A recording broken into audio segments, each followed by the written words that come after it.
To save me time, does your expert in his affidavit say that this information was erased or that it wasn't there? Wasn't there. Okay. It was erased by an operation of automation. But do I bother reading your expert's affidavit again so it's not in there? And I'll address what All our right. concerns are in my oral statement. All right. I'll hear you. May I? Yes. The court started by asking, what is it that the defense is asking for? Basically, we're asking to be treated equitably and fairly. This really is an issue of equity, an issue of fairness. And the court maintains this court maintains the inherent authority to issue sanctions when there is an injustice. And those sanctions can include something like cost-shifting sanctions. And there's a body of law that exists that deals with this exact thing. And that body of law includes the case of the Committee for Public Counsel Services versus the Attorney General. That's at 480 Mass 700. It's a 2018 case. The court may remember what was, I think, pretty widely known here in these parts, which was the Amber scandal. Had a bunch of cases going back from 2010 all the way through. I'm very familiar with the case. All the way through 2018, and it culminated with Justice Gaziano discussing in his opinion, single justice opinion, exactly these types of things. And what Justice Gaziano said was, quote, the Attorney General does not dispute that the court has the authority pursuant to Rule 14, sub C, sub 1, to impose remedial monetary sanctions for a discovery violation. And he cites Commonwealth v. Firth, indicating that sanctions may be imposed under Rule 14 for failure to comply with discovery obligations, and sanctions should be tailored appropriately to cure any injustice resulting from a party's non-compliance with its discovery obligations. So the real question before the court today is, and really the only question before the court today is, has Ms. Reed suffered any prejudice based on blatant discovery and Brady violations by the Commonwealth? And the answer to that question is a resounding yes, she has. Your Honor, Ms. Reed, as the court knows, is on trial for her life, and she's been expending precious resources for some 3 years now defending herself against provably false allegations. And at the center of that storm of defense are these Sally Port videos. It should be pretty straightforward, really. I mean, it's just a series of videos at a particular location for a particular time. And that time is January 29th, 2022, from midnight until 11:59. It's a 24-hour period, 23 hours and 59 minutes.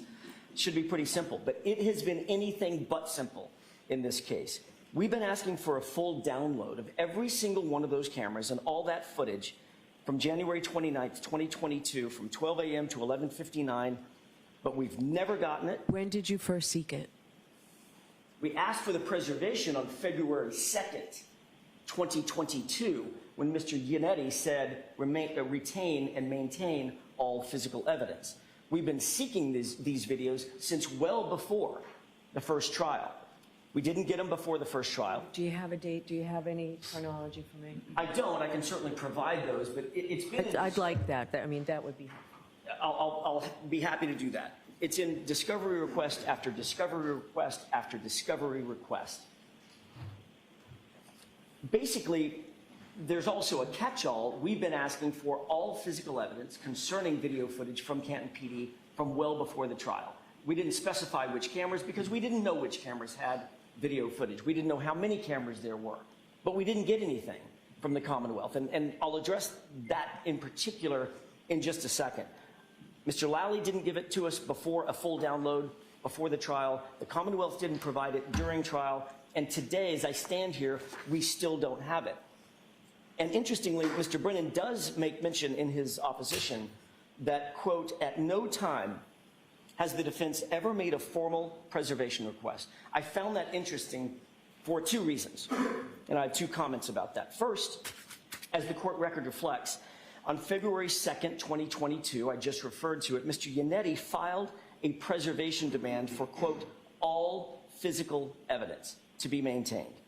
That DVR, the footage on the DVR, is physical evidence that was required, not requested, but required to be maintained by the Commonwealth pursuant to that demand.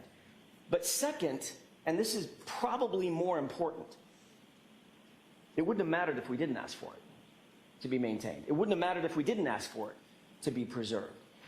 This was a self-executing duty by the Commonwealth.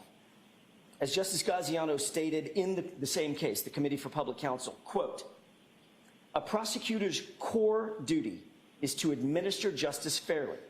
To fulfill that duty, a prosecutor is required to turn over exculpatory evidence to a defendant without regard to its impact on the case.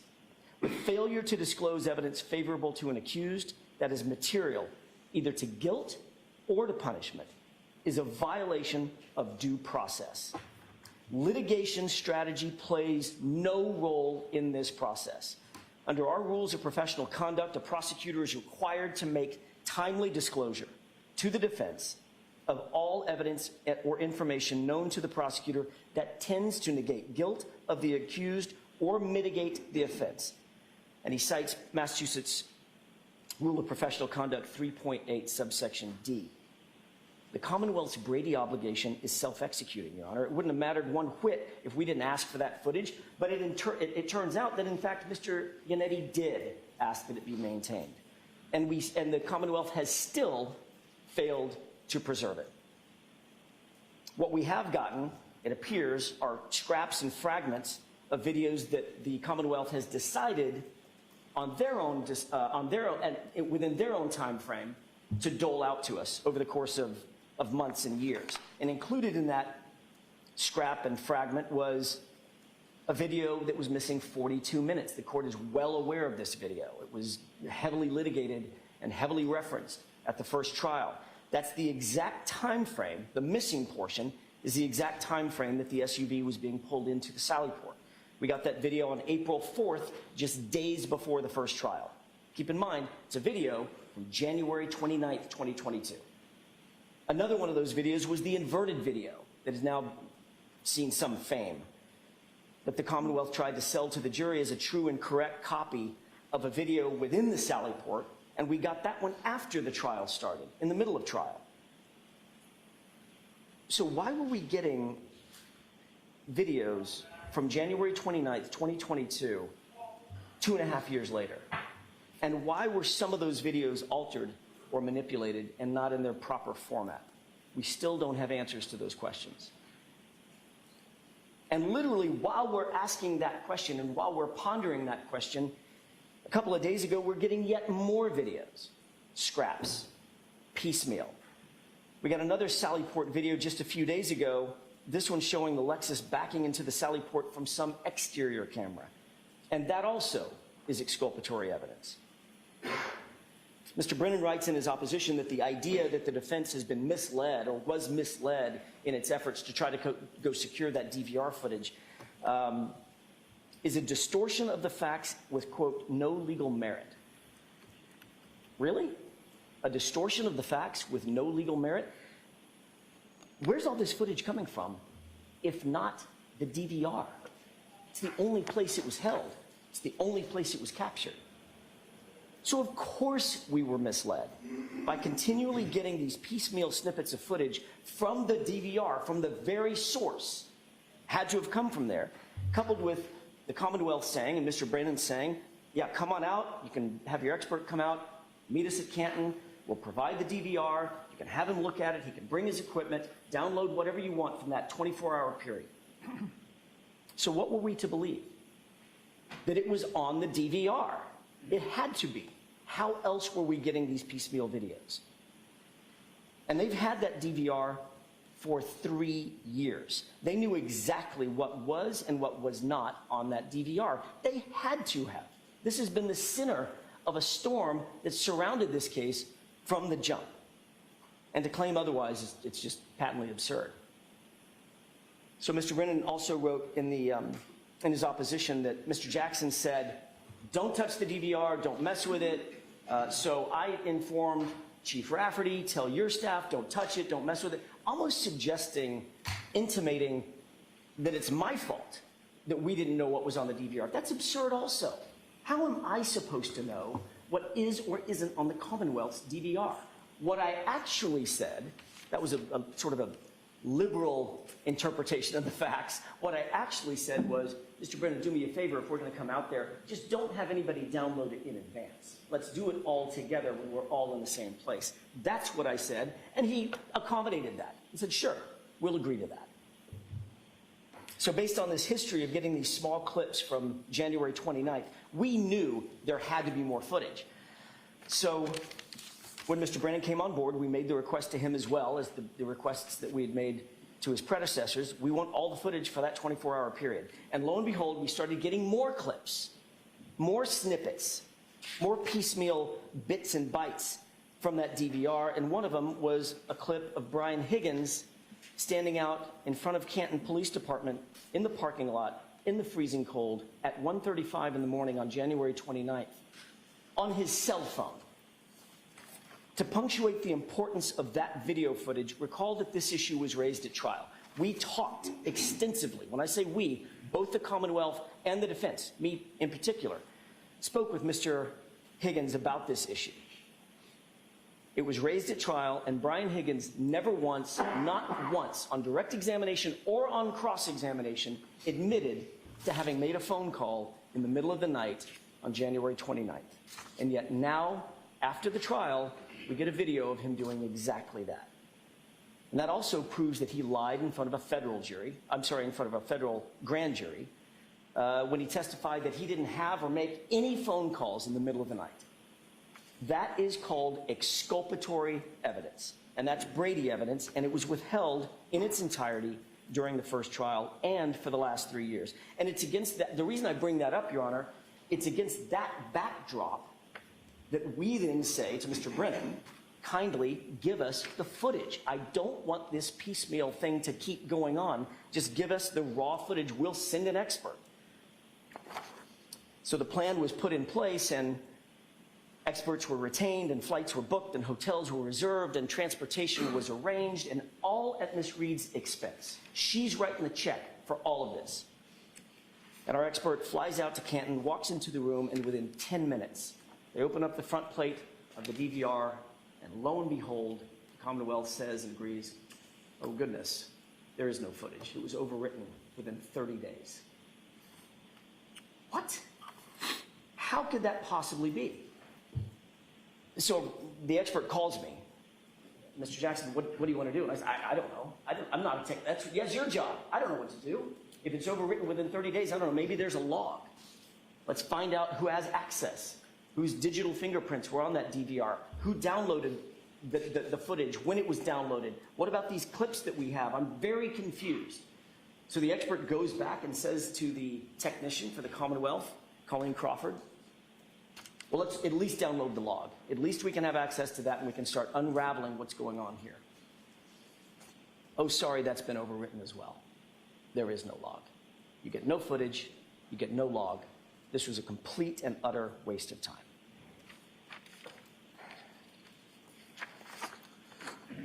According to the Commonwealth, that system, as I said, overwrites every 30 days. So by February 28th, I counted them.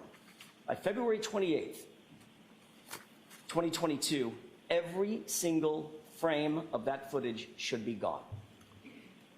So how did we get the inverted video in April of 2024? How did we get the video clips of Brian Higgins in October of 2024?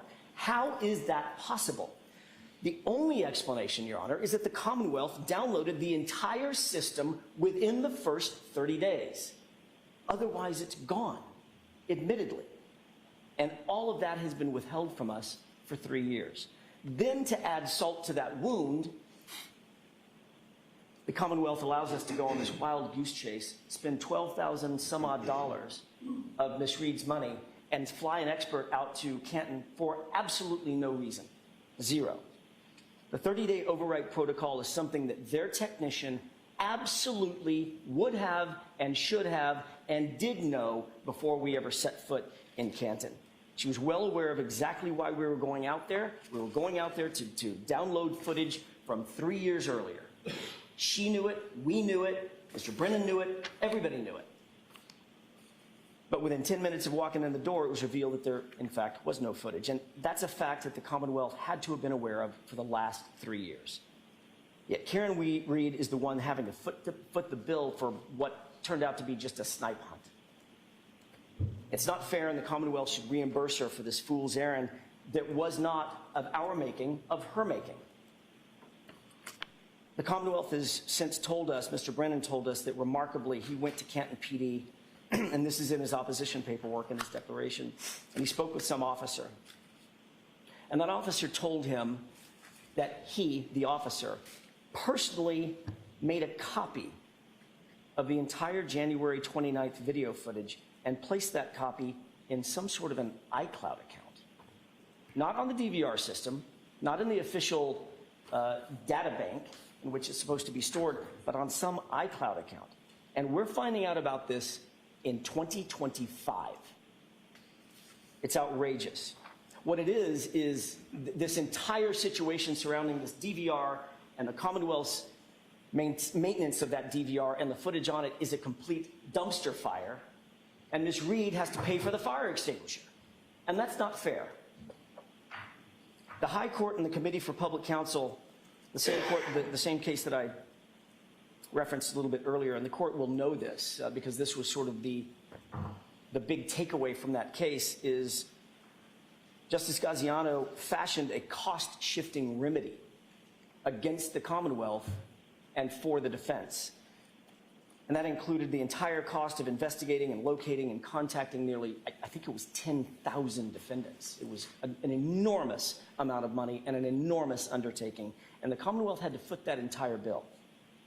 And the reason they had to foot the entire bill is because the Supreme Court decided that it was prosecutorial discovery violations and cost-shifting remedies were in order. We're asking absolutely no more than that from this court.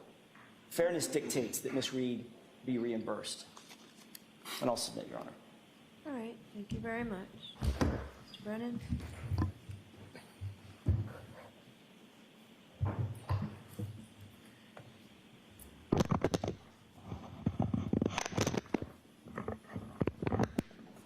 It's notable that the defense purposely conflates two very separate issues. If you had a chance to read their motion, they suggest that they should receive costs because they hired an expert, came to Canton, and didn't receive the information they wanted. Yet today in the argument, they try to give you a historical complaint about the production of videos in this case. That is a separate issue. That's a Rule 14 issue, but that is not the motion before the court. The reason I suggest they conflate the issues is because they know their merit for costs. I mean, their motion for costs has no merit whatsoever. And so what they're trying to do is incite facts, invoke this injustice they've created so that the court looks at the motion that they actually filed and gets it distorted. It is disappointing to stand before a court and file an affidavit as an attorney and have someone else have a cross affidavit. Frankly, in my career, when that has happened on rare occasions, I find that embarrassing. There is very skilled and able attorneys in this courtroom, and to work out discovery matters and agreements is something that attorneys always should do. And that is what I've tried to do in this case. I have tried to give the defense the best opportunity I can to get whatever information they want, whether it is required or not required. Yet, I'm standing here today, and I have to now share with you my conversations with the defense. I have to share with the court my position, which is contrary to the defense, because they have lodged a motion asking for money that they are not entitled to. If I stand back and do nothing and remain the dignity of the court, then what happens is there are claims that just float out in nowhere, and a lie unchecked becomes the truth. So now I must stand before you, and I must tell you what happened. When I entered this case in September, and I began to look at discovery, I saw a video produced in August from the Canton Police Department, and we immediately turned it over to the defense. I began a study of the case and tried to articulate and account for all evidence and make sure the defense obtained everything that they were entitled to and more. The defense asked me to try to account for the video because they believed it had been an issue in this case. I looked through the docket. There was no motion to preserve videotape. I read the pleadings. Attorney Yannetti was meticulous in his motions to preserve. It was admirable. It was meticulous, the work he did. There was no motion to preserve, and that has some import. It doesn't relieve the government of their obligation to provide Rule 14 discovery or exculpatory evidence or Brady evidence. It doesn't relieve the Commonwealth of their obligations to be dutiful, but it is difference in kind. Because the defense, if they want something that is not obvious, they put the Commonwealth on notice. Having practiced for almost 3 decades, you file motions to preserve within 24 hours, 48 hours, or 30 days. And so when Mr. Jackson called me, Attorney Jackson called me, and he said he wanted to come out and bring an expert to look at the NVR or DVR of the Canton Police Department, I had never seen that in 30 years. It's not part of our obligations. He's not entitled to come into the Canton Police Department with his own experts and download his request. But in the spirit of transparency and an effort to help the defense so there will be a fair trial and they can obtain all the discovery, understanding the history of this case, seeing that there was an August videotape post-trial, I wanted to do what I could to accommodate them. So without any hesitation, despite that there was no court order, no motion to preserve, I invited him to come to the Canton Police Department. I called the chief of police. I asked the chief of police, although this was unique and novel, unprecedented, could the defense come and access their material? Typically, the Commonwealth will download it and provide them a copy. She had no hesitation. And so I called Attorney Jackson back, and I said that we would allow it. Attorney Jackson expressed concern, understandably, being a defense attorney, that almost 3 years later, the video may not be on the NVR. I had the same concern. I want all of the evidence. I'm not looking for evidence that's good for the Commonwealth or helpful for my case. I want all of the evidence. And so after he expressed the concern, I made clear I had no idea what, if anything, was on the NVR. We could go and look at it, but Mr. Attorney Jackson didn't want that. He wanted his expert to be the person to open the NVR. And respecting his position, providing a professional courtesy, I agreed. I didn't mislead him. I didn't think there would be video. I had no idea. So Mr. Jackson, Attorney Jackson, pardon me, sent out his expert. And by the way, the expert that came was not the expert they designated. I got a call because we were in court on a hearing that they had sent a different expert they hadn't noticed. And my response was, it doesn't matter. Whoever they send, let them look at it. And so when they did, not surprisingly, the information had been overwritten. Now, while there was a 30-day overwrite on that machine, I believe the defense expert knows that there was a backup hard drive which kept materials longer than that 30 days. I do know that there was materials on that DVR, NVR, back in July of 2024, and I know that from a report that was generated by the Commonwealth and given to the defense, so they should know that as well. That may be one reason why they wanted to come out. They came out on their own volition. I extended the courtesy as much as I could, made no promises. I was clear, I was very uncertain about what would be on there since I never looked at it. After I learned there was no information on the NVR, I took the initiative and went to the police department.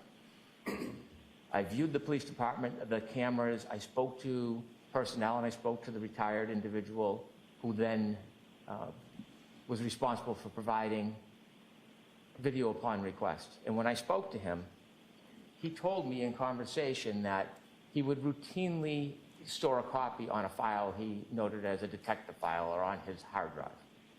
That was news to me. I thought that was helpful, so I notified the defense about my conversation. I was not trying to lure them back to Canton or have them spend money. I was trying to, as I always do, be as transparent as I could and as helpful as I could. Now, what I simply should have done and could have done is I could have gone to that detective file and downloaded the video and given a copy to the defense. That's my obligation, no more. But I didn't. I extended the courtesy that if they wanted to come and look at that file before we opened it, so it could be beyond reproach, they were invited to do that. I wasn't encouraging or luring them. I was inviting them. Because they had already been part of the process, I thought it would be disingenuous not to let them participate. And what they told me is to wait. So now that information, whatever it is, I don't know because I haven't seen it, And I've asked the detective or the retired detective not to access it. It is sitting in that file, supposedly. So at this point, it's the Commonwealth's position that we are going to go and download that information and give a copy to the defense.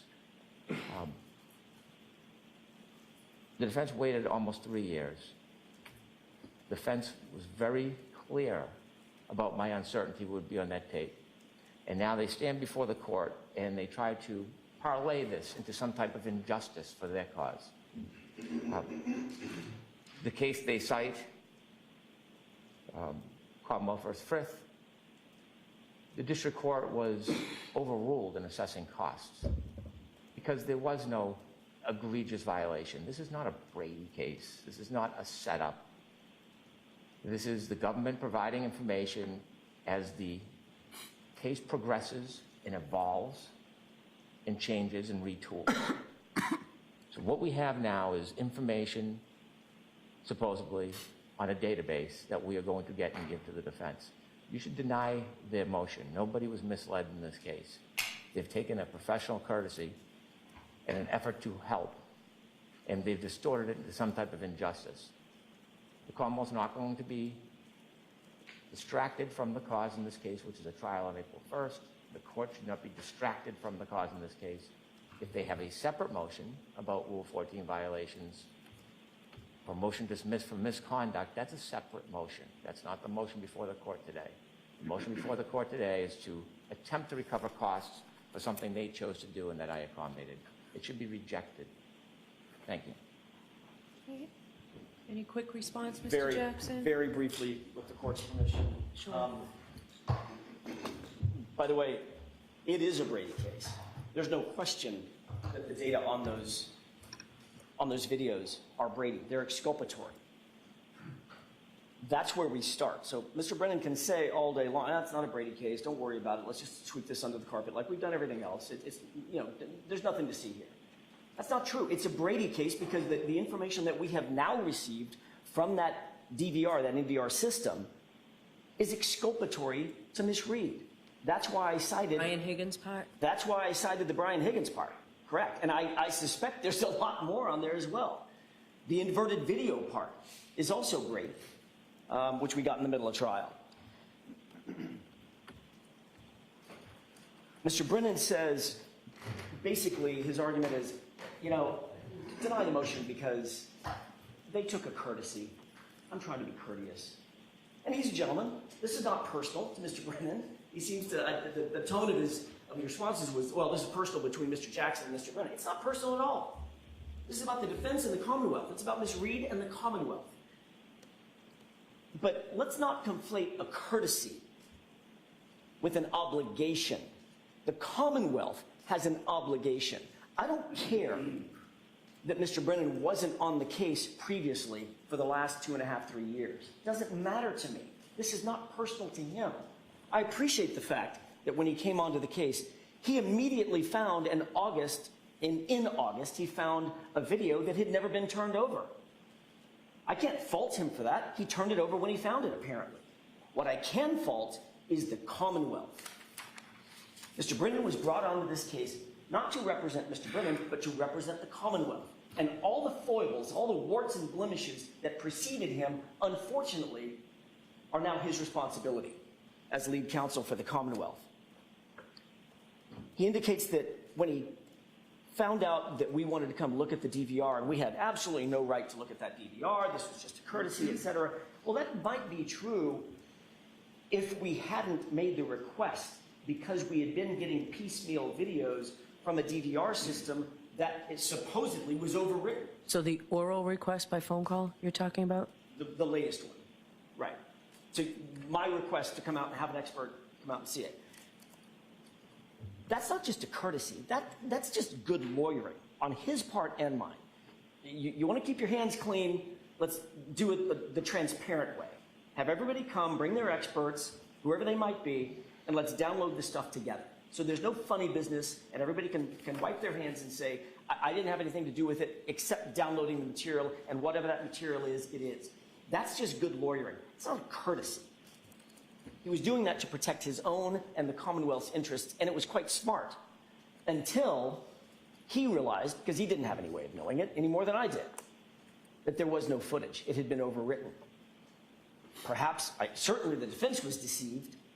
Perhaps Mr. Brennan was deceived as well. He indicates that he contacted Chief Rafferty, and she said, with no hesitation, yeah, bring him on out here. I wonder if that lack of hesitation had anything to do with the fact that the chief knew that there was no data on the DVR. You can come look all you want to. The bucket's empty. I have no idea about this iCloud account, or who owns the iCloud account, why this data on January 29th was moved from the DVR to the iCloud account. Mr. Brennan did say, do you want to have your expert come back out and watch as we download the iCloud account? And I said, let's defer that because this is literally, these are the contours of motion that's going to be before the court. And I still want to defer it because what I didn't want to do is pay another $12,000 or $15,000 for a second bite at this apple just to find out that iCloud account is somehow compromised as well. Can you have someone record it? Can you have somebody that it won't cost you $12,000 if you want to come out and just have someone record it as it's being done? Sure, I didn't mean to interrupt the court. Yes, I can certainly make accommodations other than flying an expert out and having somebody do it in person. That may be an option that we exercise. I may talk to Mr. Brennan about that because I still want to have some transparency on that process. But what I don't want is to throw good money after bad at this issue when she's already spent $12,000, $12,200 and something dollars for absolutely nothing. This is not a matter of courtesy. This is a matter of obligation. This was a matter of Brady. It's no different. And by the way, the case that Mr. Brennan cites, he indicated that I cited that case. I didn't cite that case. Justice Gaziano cited that case in his opinion in the committee case. And the ultimate opinion of that court was when there is a discovery violation, when there is a Brady violation, and there is no question that that's what's before this court, blatant discovery and Brady violations. The Commonwealth doesn't, the court may remember, by the way, on the witness stand when these videos were coming in piecemeal, especially the inverted video, 2 or 3 witnesses all went like this. I wasn't the one told it. I wasn't the one that downloaded it. Buchanan. I wasn't the one that downloaded it. I don't know where it came from. It just ended up on my desk on a flash drive. I don't know where it came from. Everybody was pointing fingers at everybody else. Nobody could establish a single chain of custody for those videos, and we still don't have it. So Chief Rafferty's statement, yeah, come on out, no hesitation whatsoever. They can come look at it. I suspect it's because she knew it wasn't there. This was we were led in a circular runaround. And it was ultimately at her cost, and that's what... So didn't the two of you, when you talk about good lawyering, didn't both of you agree that it was highly unlikely it would still be there? Or are you saying that part's not true? Mr. Brennan told me that. I said, I'm concerned if we don't get out there fast. I don't know what the override protocol might be.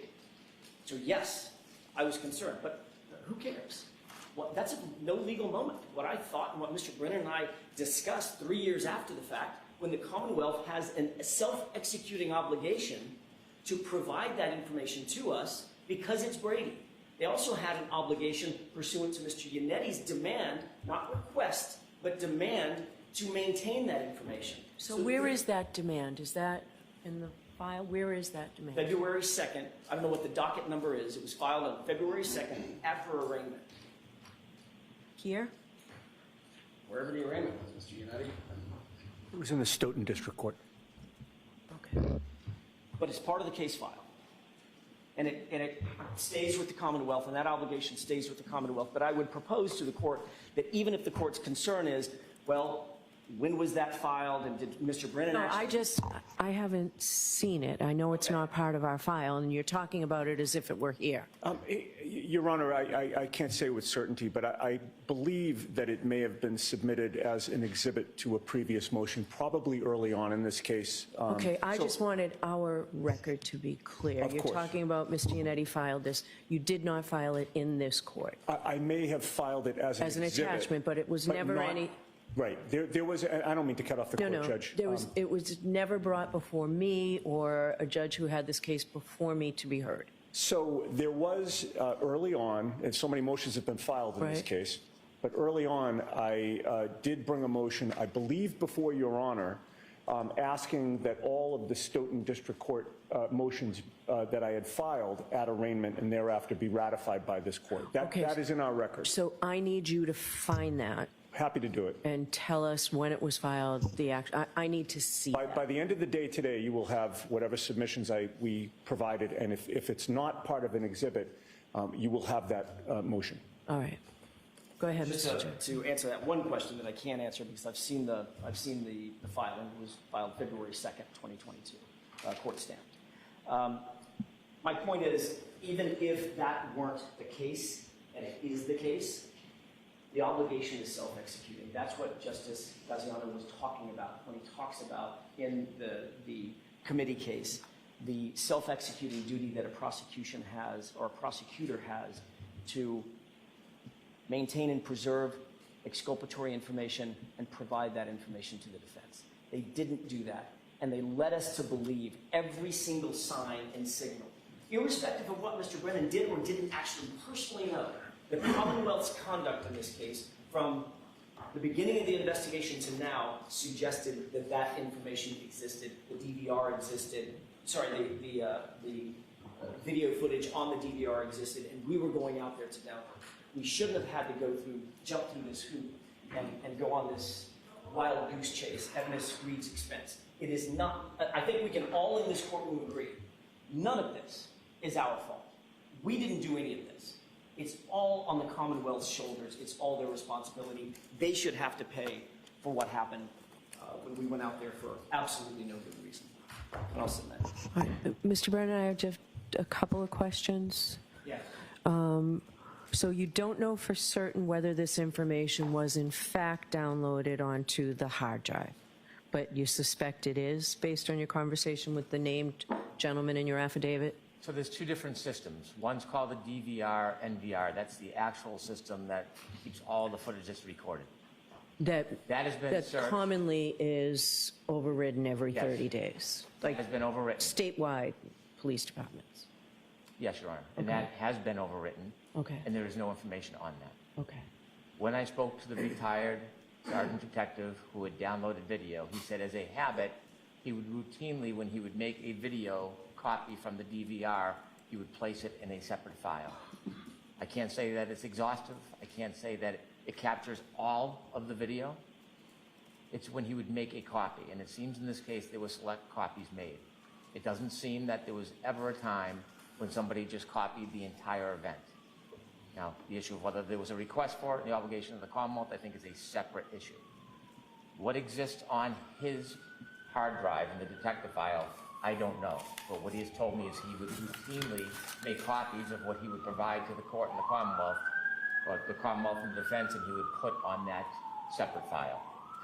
I don't expect, and I'm only guessing, that it's going to be an exhaustive copy of the entire night of January 29th, 2022. I don't expect that. I expect it will be a copy of whatever it is that he has provided in this case.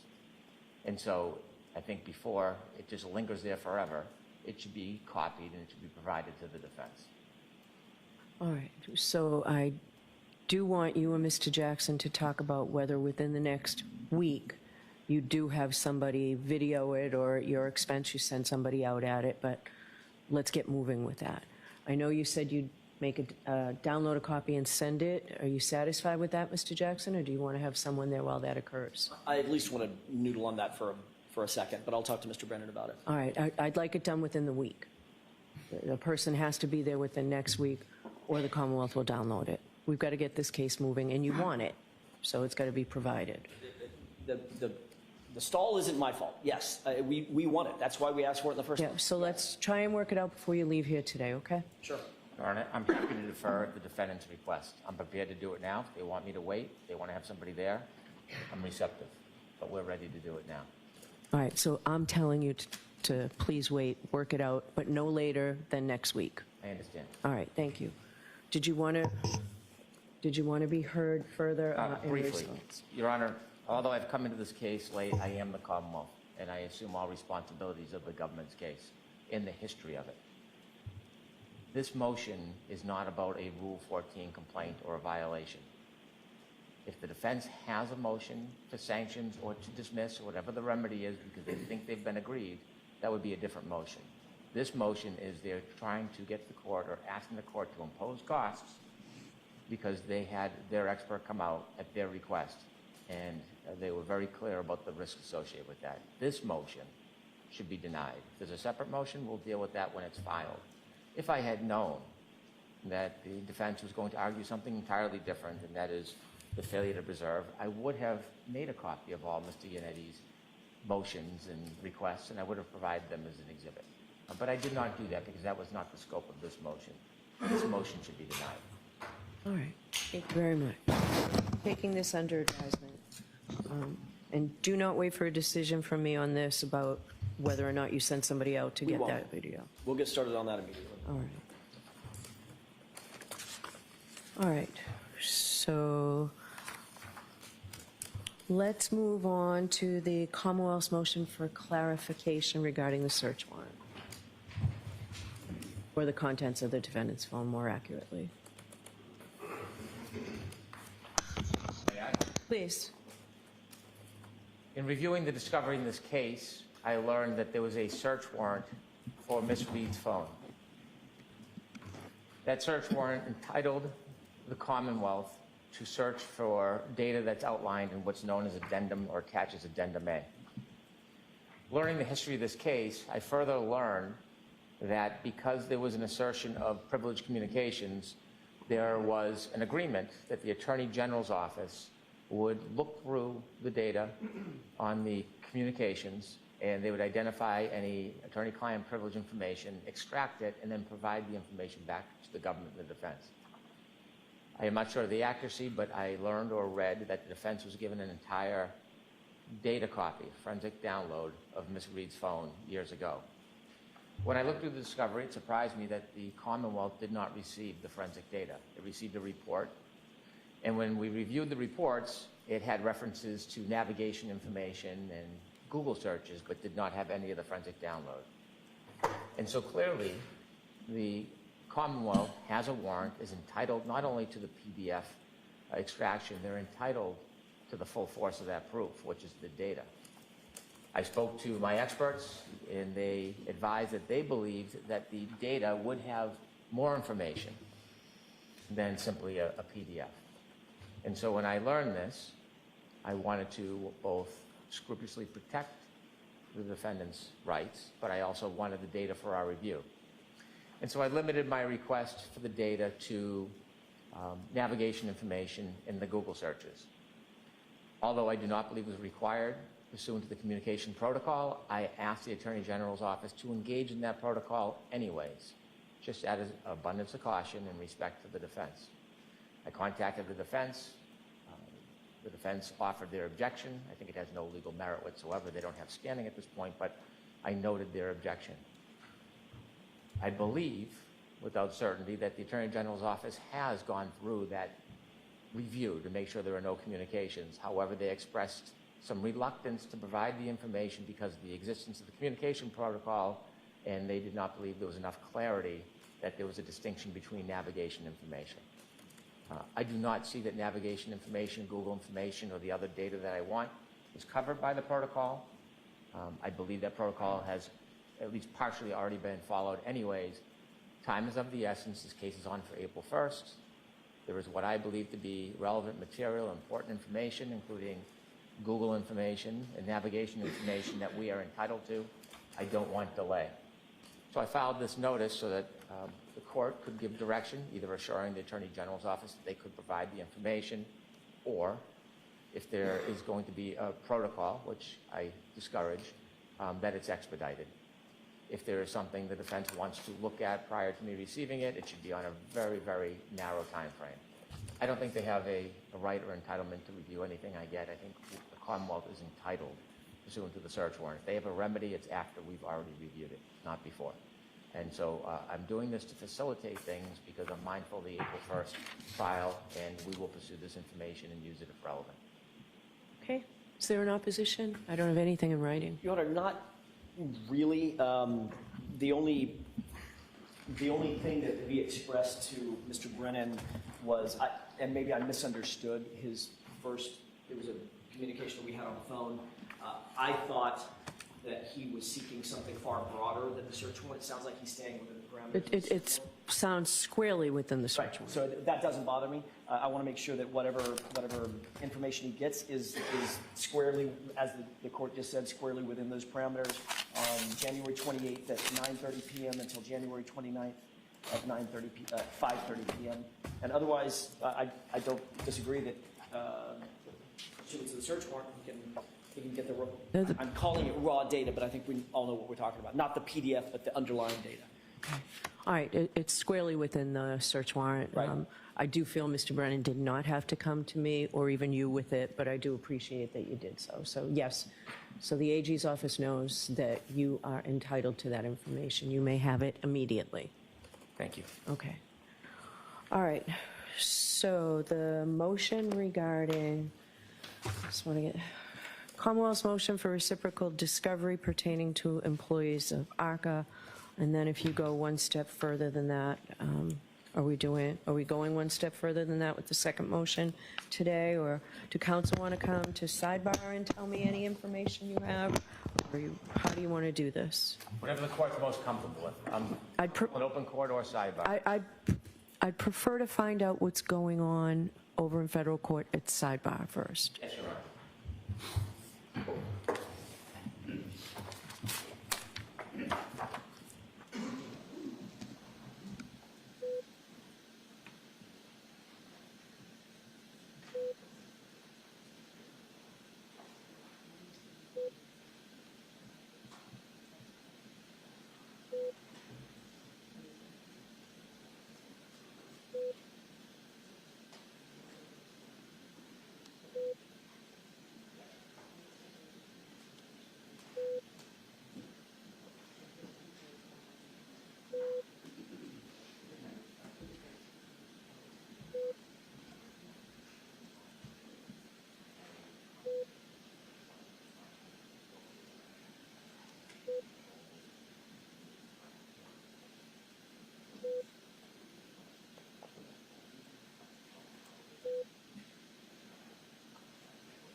All right, so I will hear you, Mr. Brennan, on your motion for reciprocal discovery.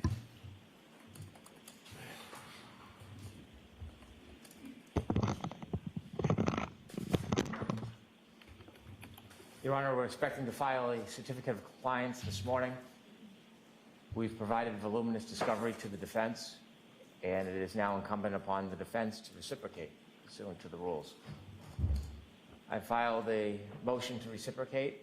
Also, there is a specific motion regarding expert witnesses relative to so-called ARCA experts. Those requests are consistent with information that we routinely provide pursuant to Rule 14, and we are asking that the defense comply if they expect to call these witnesses at trial. And you have specific requests for the discovery, right? I do. All right. Mr. Jackson? Thank you, Your Honor. I appreciate the opportunity to be heard on that. I appreciate Mr. Brennan's indication that he intends to file the certificate of compliance today. We know what our obligations are under Rule 14, and we intend to comply. Okay. All right, so the motion is allowed. And Mr. Jackson, you had a scheduling concern? I do. Concerning we received notice of discovery number 58 last night. It probably, I'm guessing it contains between a dozen, maybe 15 categories of new information that we're getting within that notice of discovery. They're substantial, including multiple experts, some individuals that we've never seen anything from. I believe that upon review and analysis, some or all of that will be relevant to our motion to dismiss, which I think is going to be pretty full-throated. The court indicated that it wanted us to file our motion to dismiss, I think, by the 11th, which is in 6 days from now. I don't think that's a reasonable possibility. We simply cannot get it done that quickly. I would ask the court and urge the court to allow us until sometime the beginning of March. We've got several dates on calendar. I don't have them committed to memory, but we'll be back at the beginning of March. That motion to dismiss, I think, if we have the time to do it and get it filed by the beginning of March, it's not going to take an enormous amount of court time. The time that's going to be taken is our preparation of the motion. But actually arguing it and ultimately the court either taking it under advisement or deciding on it, I don't think is going to be that burdensome. Although it's going to be a very, very full-throated motion. All right, so you first raised the issue, I believe, in a footnote on one of your other motions that was filed, I don't know, January 21st or earlier, that this motion to dismiss is coming. You had a motion to dismiss it, the last trial, the same thing, forecasted, and then it's coming, it's coming. I need that motion in order to get it heard before then. Let me hear what the Commonwealth has to say. What's the extent of the information that you provided today or yesterday?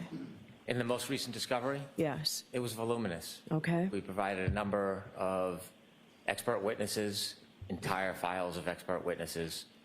We've been providing discovery in an ongoing manner rather than wait until the end. When I've retained an expert, we've notified the defense. When we have reports, we've notified the defense and provided them almost immediately. But there is quite a bit of information that we put together regarding expert reports and data information, accident reconstruction, phone investigations. So we sent it by link because it was extraordinarily large. Okay. Does the defense anticipate evidentiary motions in this case? Got time that maybe I can flip these. Do you anticipate evidentiary motions? Can I just...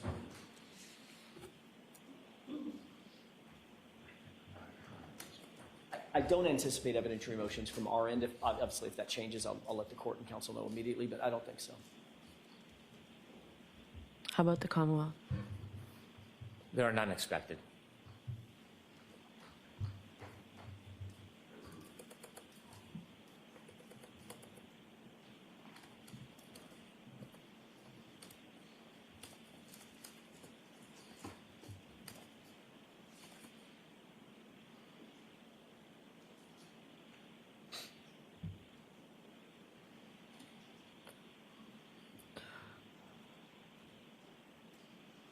Mr. Jackson, I'll give you until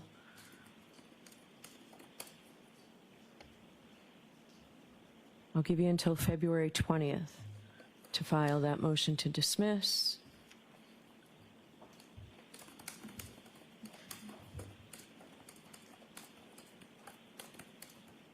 And we'll hear it if there are no evidentiary.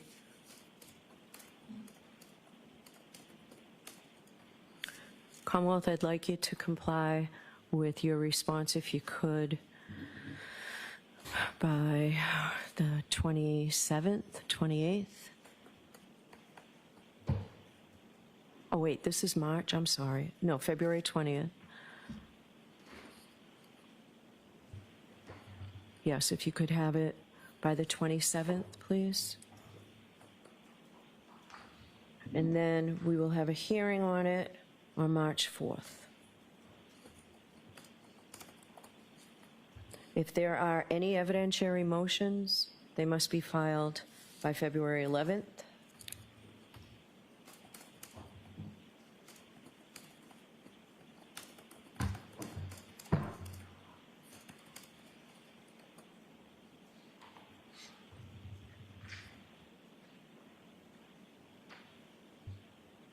And I want you to talk about whether we have a voir dire of the defendant's proposed witnesses, because we'll have to do both at the same time. Your Honor, Right. is it possible, I'm just looking at the calendar for the first time as the court's going through its calendar. Is it possible that I could urge the court to allow us the 24th to file the motion to dismiss? That gives us a weekend. That is incredibly meaningful for us. I don't want to hamstring the Commonwealth if they need until the 3rd to give them a weekend. No. Possible? But also, I need weekends. Right. So it's not possible. So I'm giving you from February 11th to February 20th. I'll give you to the 21st. Okay, 21st? Thank you, Your Honor. Commonwealth, I'll give you to the 28th. Okay? Thank you. All right. So Judge, are we taking off 218? We're going to take 2-8. Let's keep it on now. Okay. If you work out if you believe that it would be helpful after talking to do a voir dire of those witnesses, we've got the 18th free. The 18th of... February. You were supposed to be here anyway on your motion to dismiss. Okay. Okay, I'll discuss it with Mr. Brennan. All right. Thank you all. Your Honor, may I? Yes, I'm sorry. A few things, housekeeping matters. One, I'd like to set a date for reciprocal discovery. There has been no Yes. date sent. I'd like to... All right, ask- so you are filing your notice of compliance today. Do you have it now to file? I do. Can I just show Okay. it to the defense? Sure.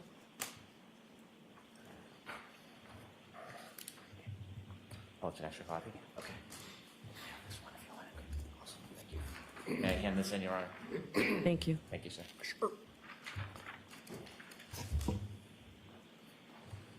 All right. So all reciprocal discovery be provided by March 6th.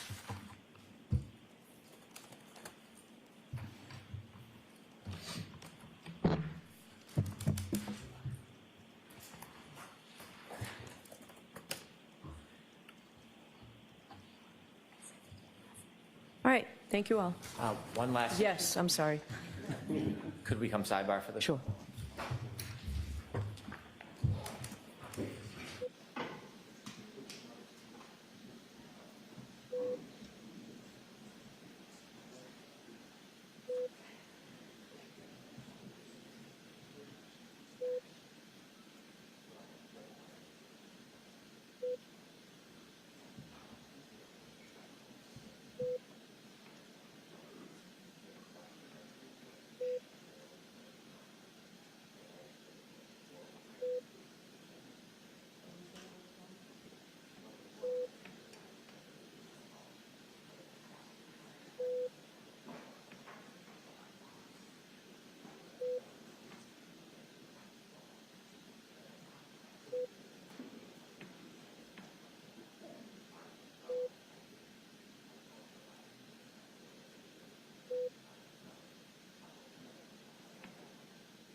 Mr. Brennan, anything else? Thank you very much, Your Honor. Mr. Jackson, anything? No, Your Honor, thank you. All right. Thank you all. Court, all right, please.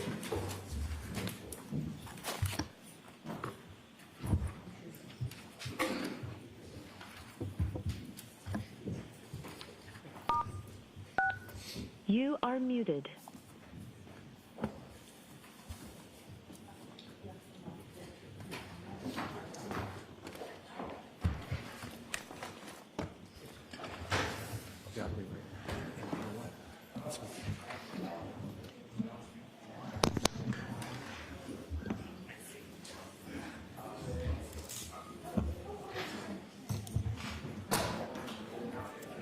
Thank you.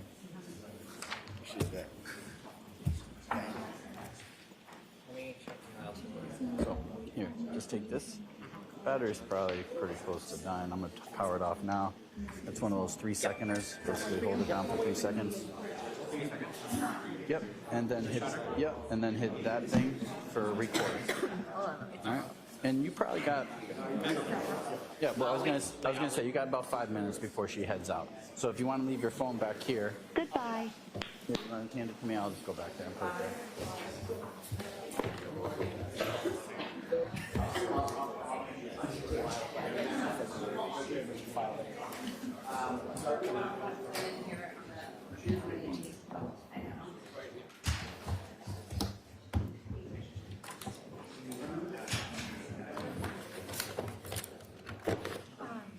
We're gonna wait for the courtroom to clear out, and then you guys are gonna meet.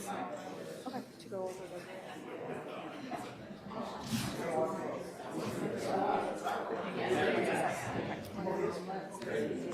Okay, does that work? Yeah.